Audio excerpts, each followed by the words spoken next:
This podcast is rated S for spoilers. Listener discretion is advised. Don't forget to view our spoiler-free companion video on our Half Past Podcast channel on YouTube.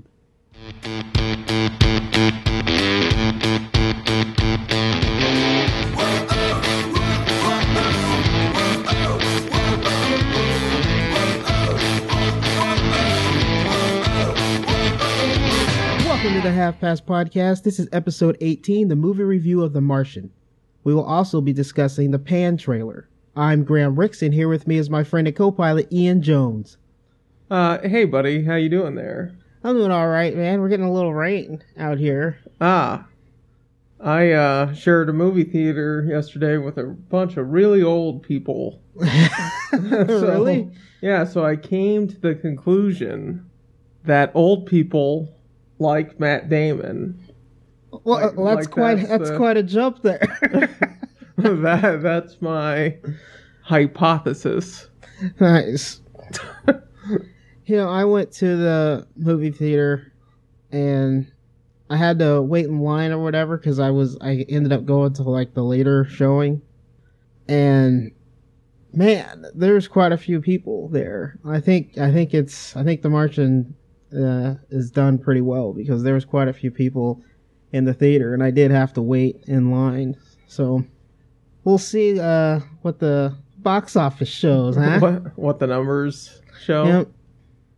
Alrighty. The trailer we have for this week is actually the Pena trailer.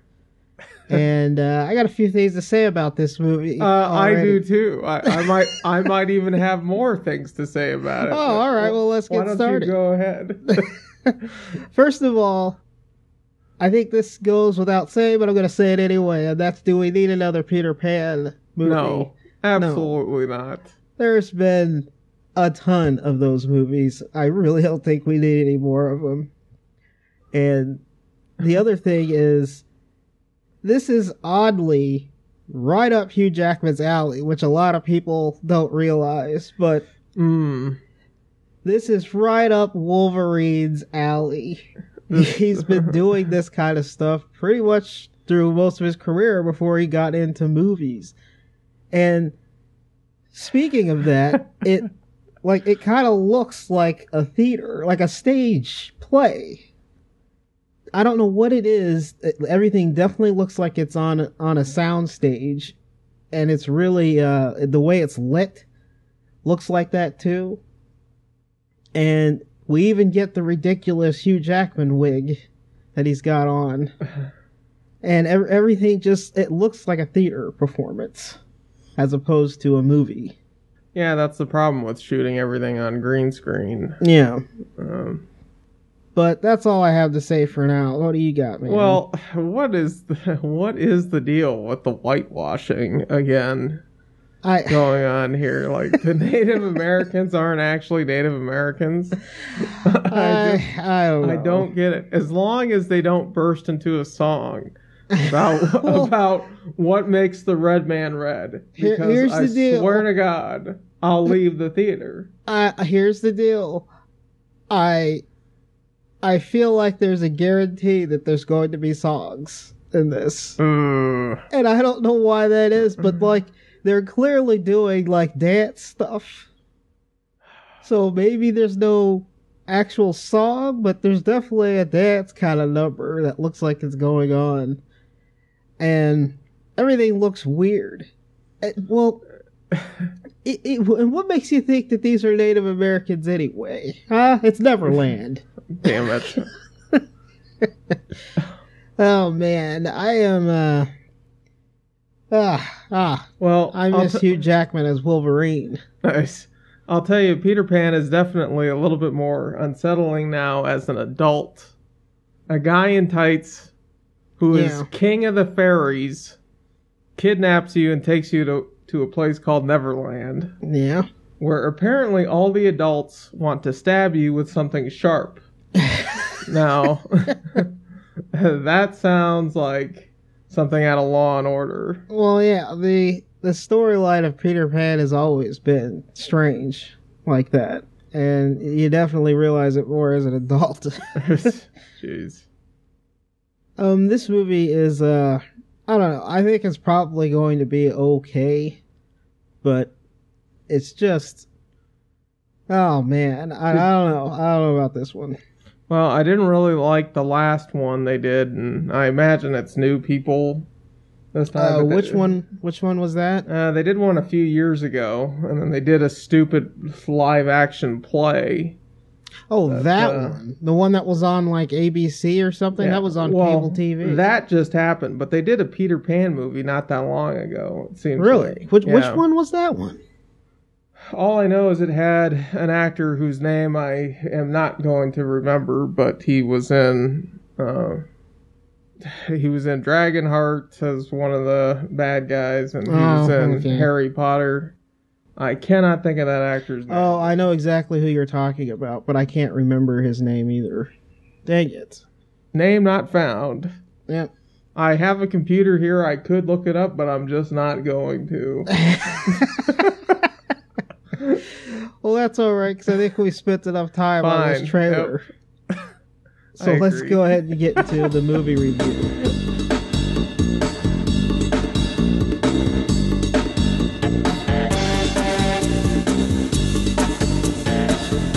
During a manned mission to Mars, astronaut Mark Watney is left behind by his crew, but Watney has survived and is now stranded and alone.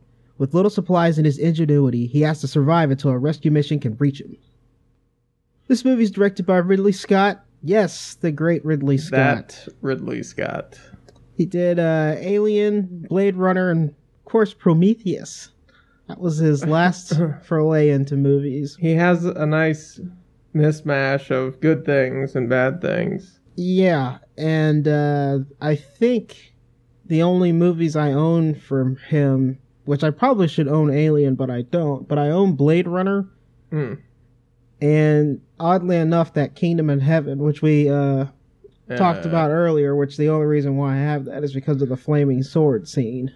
He's also doing a TV show for The Hot Zone, which I am so glad someone's finally doing, because that was a pretty terrifying story about the Ebola virus. Oh, all right. Which is based on, I think, some actual events, which I think makes it worse. So I've been waiting for that to become a movie, and it looks like it's going to get its shot as a TV show. All right. Well, I'll have to take a look at that. Do you know what's that on? Like what channel? It looks like it's going to be on Fox. Yeah. So who knows? so use caution. Well, yeah, it seems like if it was on AMC, that would be awesome. Yeah. Yeah, I don't know. You saying Fox really has me concerned. It's like, I watched that Minority Report show. Oh, did you? It is awful. It is terrible, man. That sounds about right. It can't be as worse as that new comedy coming out called Dr. Kim with Kim Jong. Oh, there's no way that guy can hold a TV show on his own. And like, he's awful. Amusing as a side character, but like, there's no way he can hold a movie on its own or a TV show on its own. It's beyond bad. Like, it makes Joey look like Shakespeare. That's how bad it is. It is like the cheesiest. Oh man, that is awful. Oh man, now that we've gone on this tangent. Yeah, right. So anyway, Ridley Scott. He's a very hit and miss director for me. Like, even his good stuff I really wasn't crazy about, but this movie starring Matt Damon is Mark Watney. He's, of course, in the Born in the Ocean series. He's also in Syriana and The Departed. I'm glad that he's coming back to save the day as Bourne one more time. That'll be real entertaining. I can't wait to see that one. And Mark Watney is actually a pretty cool character in this movie.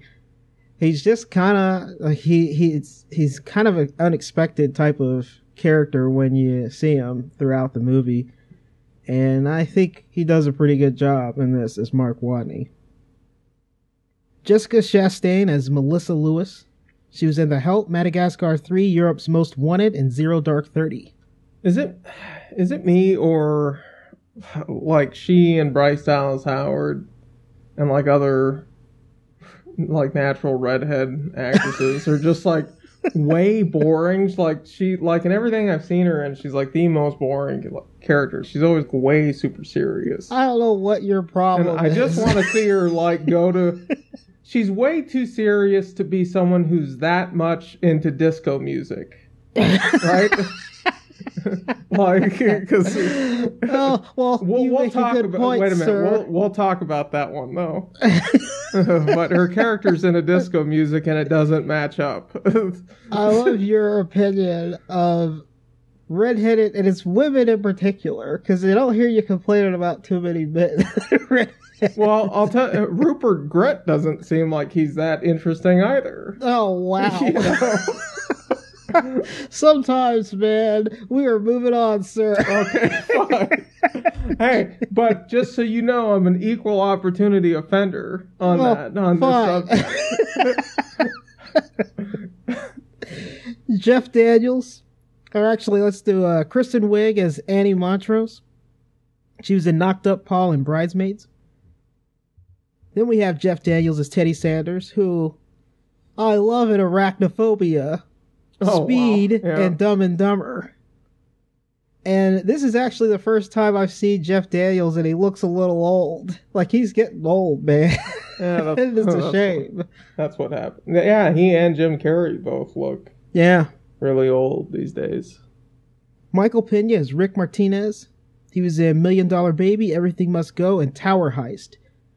And Michael Pena, every time he shows up in a movie, I like him.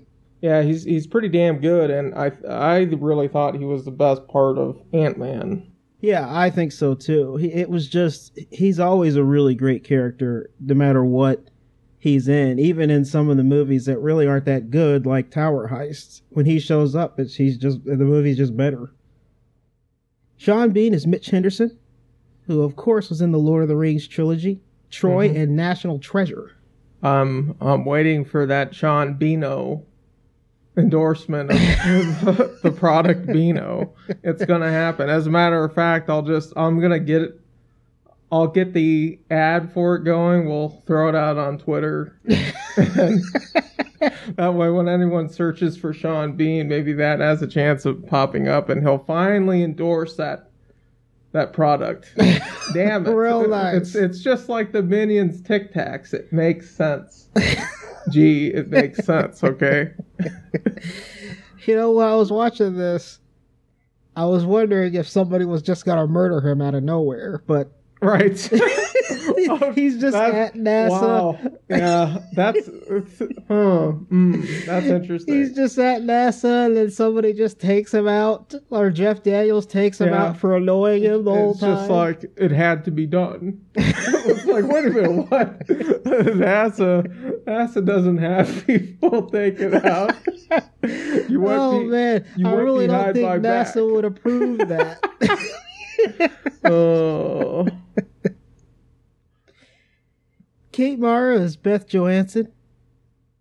She was in Iron Man 2, 127 Hours, and of course, Fantastic Four. Oh, yes, the Fantastic Four. Yep. Sebastian Stan is Chris Beck. He was in Hot Tub Time Machine, Captain America movies, of course. Mm-hmm. And shows up in a lot of TV roles, a few TV roles he's been in. Sebastian Stan is going to be the next Captain America. Oh, wait, spoiler alert. Oh, what is it? Wait a minute. What? He's going to be the next? Yeah. Sorry. Yep. I wonder how that happens. Let's think about that. How could that possibly happen? Yep.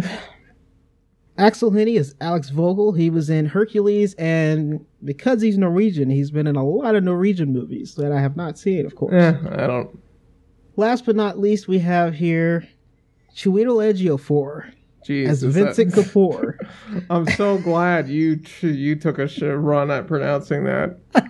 Well, he's awesome, by the way. He is awesome. He's a really good actor. Everything I've seen him in, he is great. He's a great actor, and I love to see him keep getting work. I really like this guy.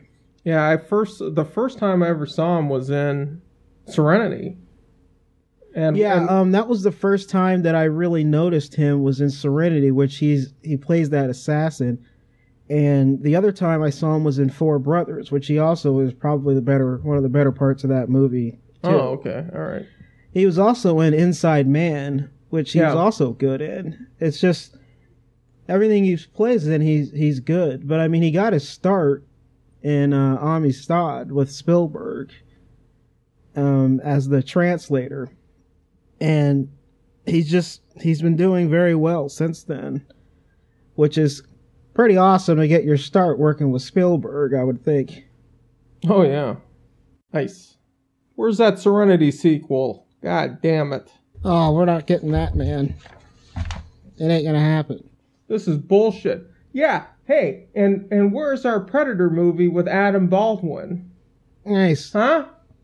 He could totally can do one of those. You mean the lost Baldwin brother? Bring him back. He isn't related to them. Stop saying that. He isn't even related to them. I keep saying Adam Baldwin survives that movie. Oh man, I love saying that because I want people to just start believing me. Oh yes, that lost Baldwin brother. Damn it. He's not related. Oh, you. Oh, I love that. Now that we're done with these characters, Jones, let's go ahead and get into our quirks and likes. All right.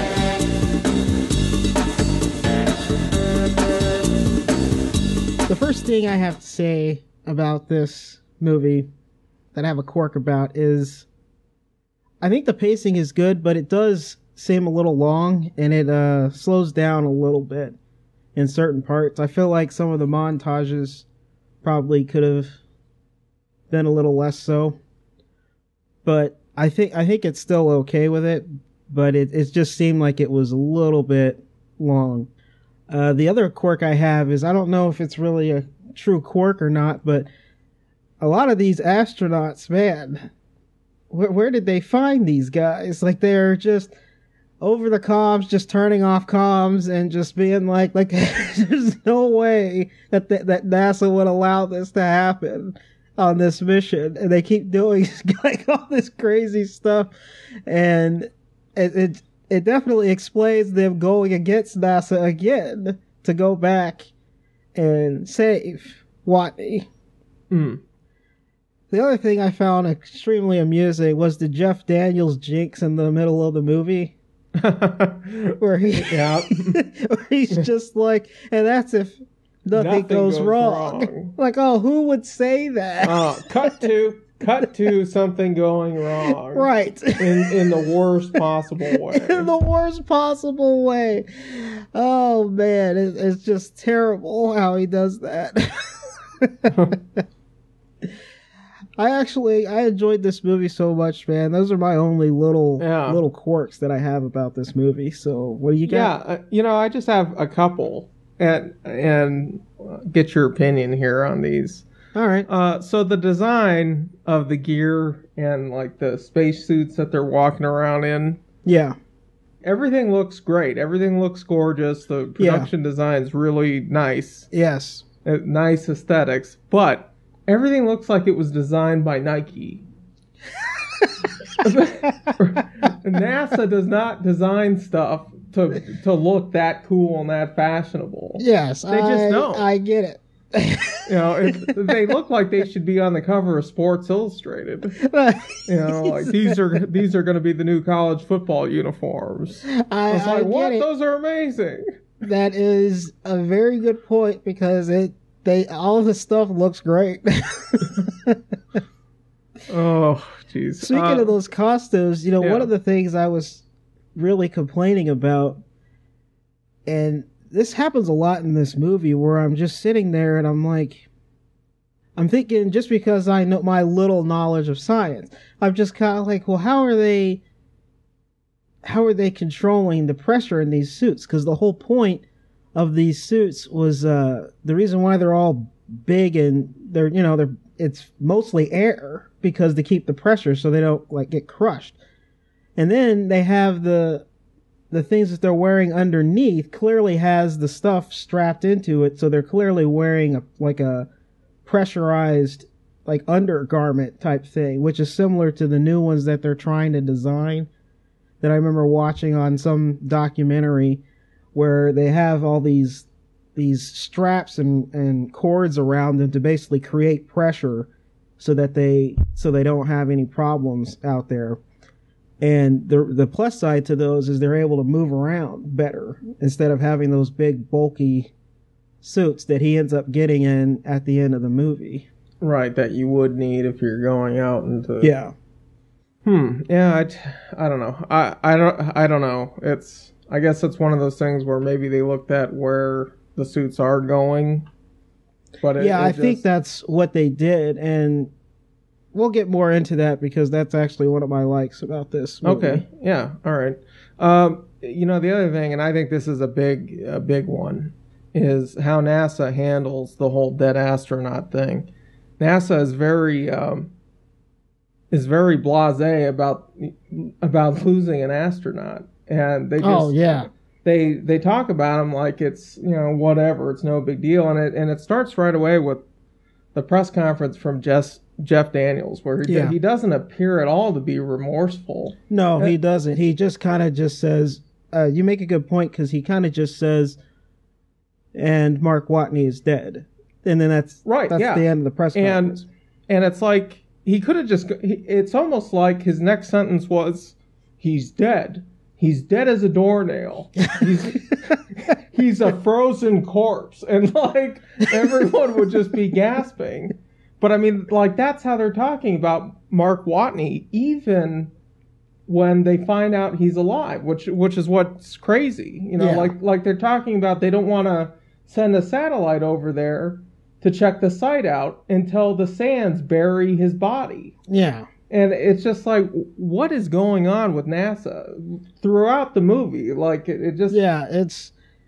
It's weird because the movie overall is fairly pro-NASA, except for how they handle the PR stuff. Right, yeah. NASA, in real life, handles PR stuff really well. Like, they're really open, and they do press conferences all the time, just nobody's paying attention. Yeah, I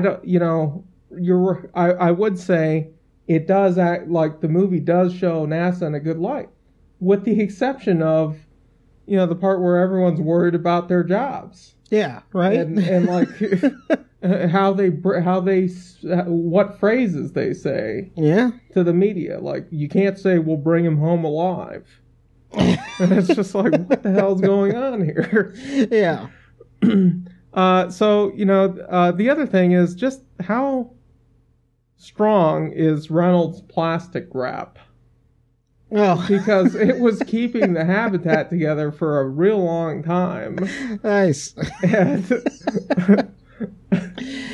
Oh man, that's fantastic. Yeah, and of course the many uses of duct tape, which duct tape is pretty awesome.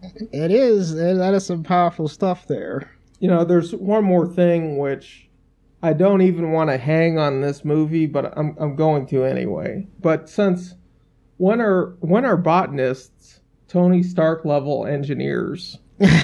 or was he an engineer who was just trained to be a botanist? It's kind of like the Armageddon conundrum, where for some reason astronauts can't be trained to point a drill down and hit the on button, but you can train oil drillers to be astronauts. That's easier, right? Yeah, right. Absolutely ridiculous. That's really more since we mentioned Armageddon earlier. Yeah. Okay. That's it for me. All right, let's go ahead and get into the likes. And overall, I actually really liked this movie. I thought one of the things I wanted from this movie was that I wanted a little more backstory with Watney, because he just seems a little too badass for an astronaut.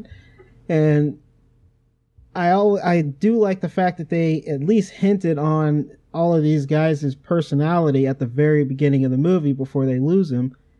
And that kind of that was just enough for me to just be okay with it, even though I wanted a little more backstory.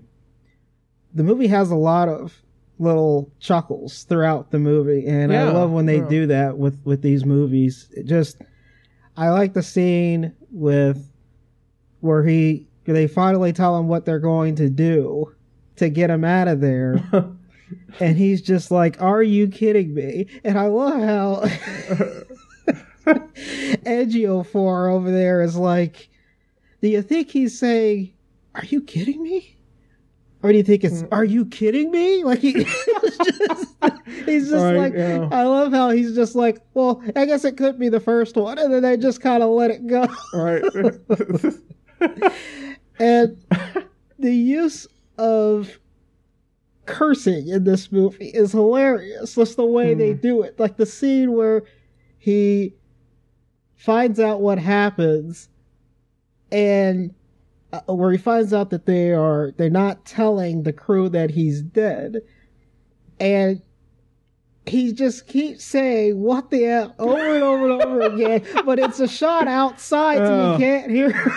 But you can clearly see him saying it. Well, and that happens a lot in this movie, and so it's just, it has a charm to it that I really love, and it's good. The other thing I like about this movie is there's not a lot of crazy scientific inaccuracies going on here. A lot of times with these sci-fi movies, you get a lot of those. And this one is very pro-science and NASA, and this is something that could easily be done with like current technology. They didn't go that far off into the crazy sci-fi. And I mean, of course, NASA's budget would have to be increased dramatically right, for it to happen. But I mean, they're using stuff that we use now, and it's just kind of something that is definitely possible for us to do in the next 15 years or whatever. So it was very realistic. And the movie is very pro-NASA, and I like how they even found a use out of that broken Pathfinder that's been up there forever, seems like. Definitely since I was a kid. Yeah. And the last like I have is, I really feel like Ridley Scott is back. It's a pretty movie. The sets and the production quality is really good. Everything I like. Visually, it's great. And if you watch Prometheus before this movie, this looks like a freaking masterpiece.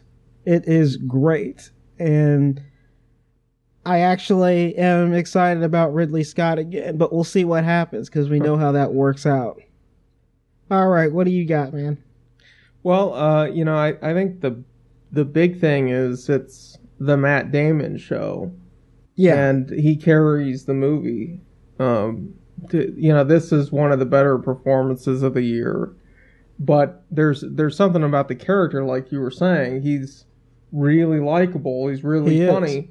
But, he's badass in a way that, like, the original astronauts, from Project Gemini and the Apollo missions were, like, able to solve problems and, like, figure stuff out in, a matter of seconds and do something really crazy that, ended up saving themselves. Like, he's that kind of guy. He's like what I guess what really a lot of astronauts are, but he's kind of like that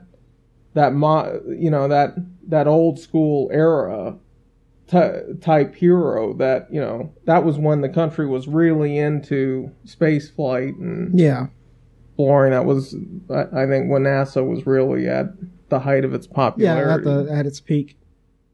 So, I thought that was really cool, especially since, I know you and I really like the space program. It's kind of nice to see movies like this that show what could be done. Yeah, and it's a huge plus to this movie is the pro science, pro NASA stuff.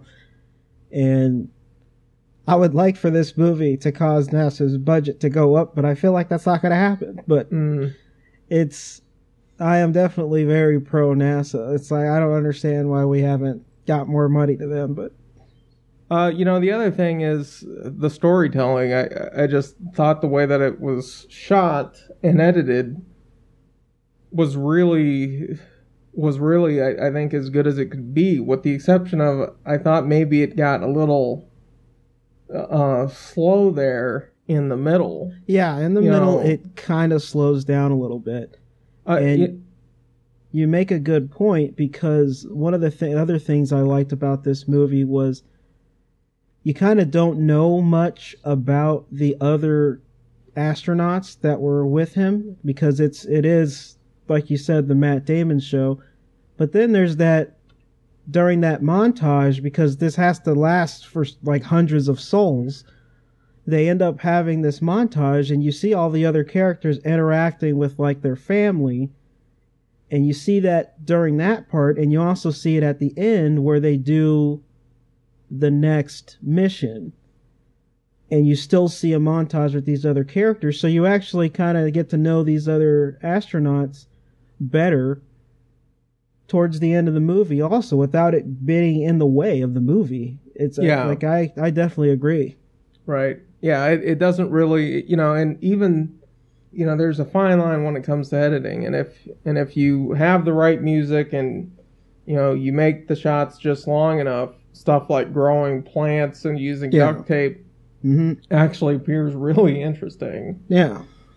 And I guess that's why the Mythbusters have been on the air for so long. Yeah. Because a lot of times they, usually the explosion is just at the end of the show. But.